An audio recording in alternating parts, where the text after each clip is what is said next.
In lesson 27, we're taking what we've been applying about dividing fractions and whole numbers and fractions and applying them to word problems. Question 2 says Virgil has 1/6 of a birthday cake left over. He wants to share the leftover cake with 3 friends. What fraction of the original cake will each of the 4 people receive? Draw pictures to support your response. Well, originally how we were drawing tape diagrams so that people would understand is we know this here would be the whole cake, and we're splitting it into 6.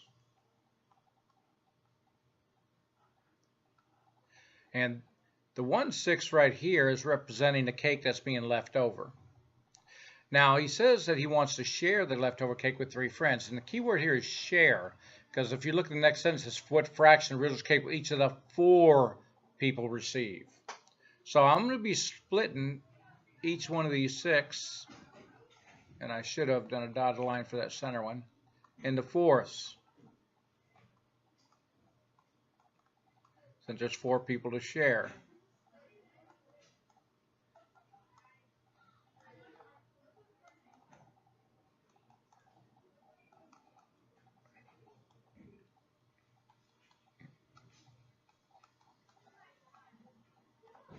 And the last one into 4ths.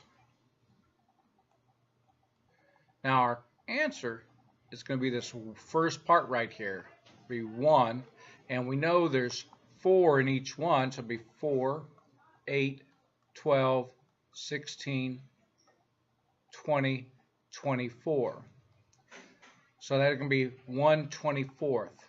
So each will get 1/24 of a piece of cake. Now, there's an easier diagram we could have drawn, but it requires us to understand the standard algorithm. First one says I have 1/6 of a piece of birthday cake, so I'm going to put 1/6 up here as my total. And it says I'm going to do that with four people. And I'm looking for how much 1 would be. So I can see I'm taking 1/6 divided by 4 people, which equals 1/6 times 1/4, which equals 1/24. But this required us to understand the reciprocal. And the reciprocal being that this is actually 4/1, and dividing by a whole number 4 is the same as multiplying by its reciprocal or inverse, which would be 1/4. Gave us 1/24. A pitcher of water contains 1/4 liters of water. The water is poured equally into 5 glasses. How many liters of water are in each glass? Okay, so let's do our first model here. And it says quarters, so I'm going to go ahead and split them into quarters. And then it says that I'm going to be divided up into 5. So there's 1, 2, 3, 4, and 5. 1, 2, 3, 4, and 5. 1, 2, 3, 4, and 5. And 1, 2, 3, 4, and 5. Once again, we know our answer is that unit of 1 right here. And we know we got 5, 10, 15, and 20. So each glass would get 1/20th. 1/20th of a liter. Now let's try the same thing with that other diagram again, utilizing the standard algorithm. I know that I have a total of 1/4. I'm going to divide that up evenly between 5 glasses, and I'm looking for how much is in 1 glass. So 1/4 divided by 5, which equals 1/4 times 1/5, which equals 1/20th. So we got the same answer. B, write the amount of water in each as milliliters. Well, we know this is 1/20th of a liter, which equals 1/20th times 1 liter. Now I know for milliliters, 1,000 milliliters in 1 liter. So I'm just going to replace that times 1/20th, and I'm going to end up with 1,000 over 20. I can take out these, and I know 100 divided by 2 is 50. So we add 50 milliliters.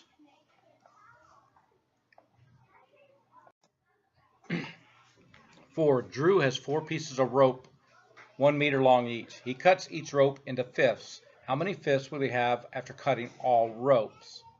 Well, this one may be better off doing the original one we've done before, because it says he has 4 pieces of rope, 1 meter long. He cuts them into fifths.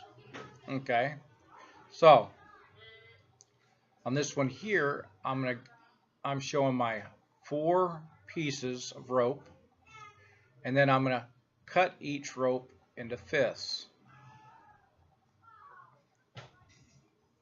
Now the key here is this is representing all 4 ropes, not just one. So we're going to continue cutting them into fifths.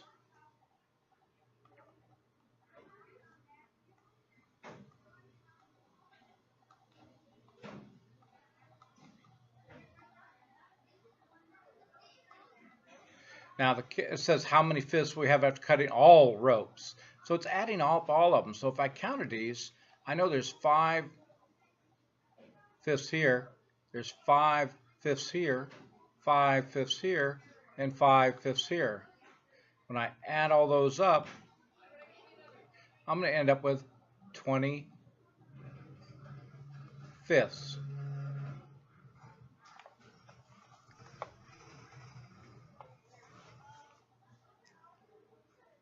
Of rope. And it's 20 fifths of rope, but it wants to know how many fifths. Okay, 20 fifths. B, how long will each fifth be in centimeters? Okay.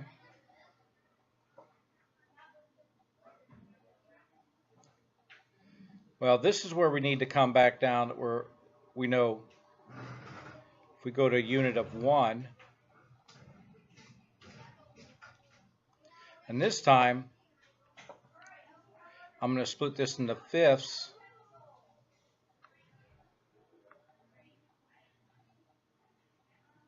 Make that fifth all the way out here.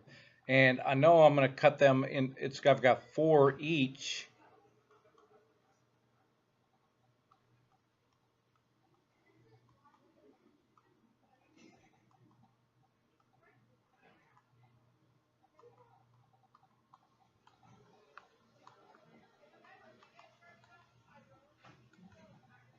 Okay.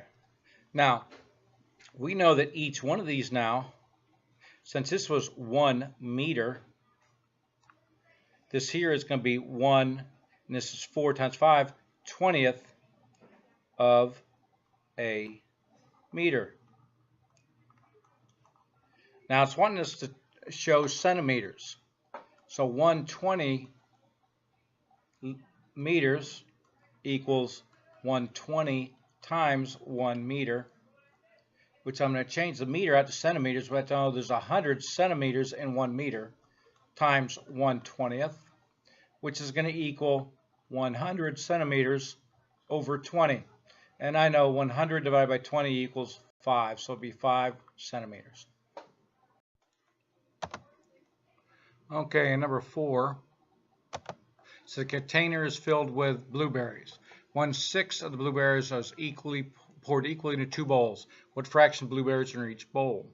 So I think by now we see that we can use this type of tape diagram, which we'd say this is 1/6, and we're going to put it into 2 bowls, and we want to know how much this one is. So 1/6 divided by 2 equals 1/6 times 1 over 2, which equals 1/12. So they had a 1/12 of the berries in each bowl. The B says if each bowl has 6 ounces of the blueberries in it, how many ounces of blueberries were in the full container? Well, on this one, if we split this into 6, And we know that each bowl is 6 ounces. So 1/6 was 2 bowls, so that's going to be 12 ounces in each bowl.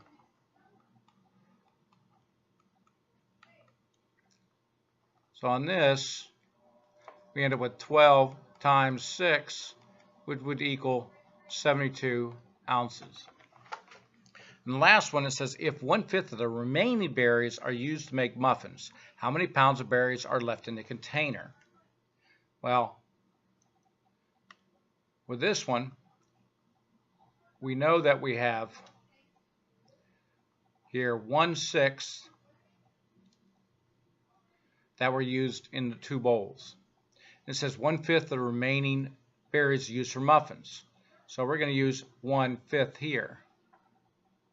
So we're looking for the remaining berries. So we take this and we're going to go 1/6 plus 1/5, which equals 5 plus 6 over 30, which equals 11/30. So this one here is going to be 11/30. Now, that can't be simplified, so that's as far as it goes. It says how many pounds? Well, here, there's 2 different ways to go about it. We know there's 72 ounces. Well, first off, we need to change that to pounds. So I know 72 ounces equals 72 times 1 ounce. Now we have 72 times, go backwards, 72 times. Now there's 16 ounces in 1 pound. So this is 72 ounce, this is 1 ounce. So I'm going to have to be, 1 ounce would be 1/16 of a pound. Now I can see it's 72 over 16 equals, so 72, I don't know why I keep writing it backwards, 72 divided by 16, and that's going to go 3 times. 3 times 6 is 18, 1, 3 to be 4. Let's see what we got with that, be 6, 4 be 24. So it could have actually been 4 times. So we can go 4 times. So let's try it again. 72 divided by 16 times be 4 times. 4 times 6 is 24, and that'd be 64. And it's going to be 8 left over. And it's 8/16, which is equal to 1/2. So we know we have 4 1/2 pounds. Okay, that's total up here. So now, if I want to figure out what 11/30 of, I'm going to 4 1/2 pounds. So I'm going to come up where I have more room. So if I do 11/30 times 4, I'm going to end up with 44/30, which equals 1 14/30. Now I've got to do the half. I've got 11/30 times 1/2, which equals 11/60. Now, to convert that to, I can convert 1 14/30 to 1 28/60. So I can add these together and they become 1 39/60.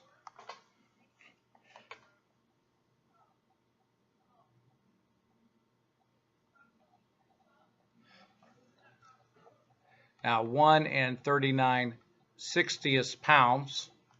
Now I know I can divide these by 3. That's going to end up with 13/20. So the total pounds are going to be 1 13/20 pounds.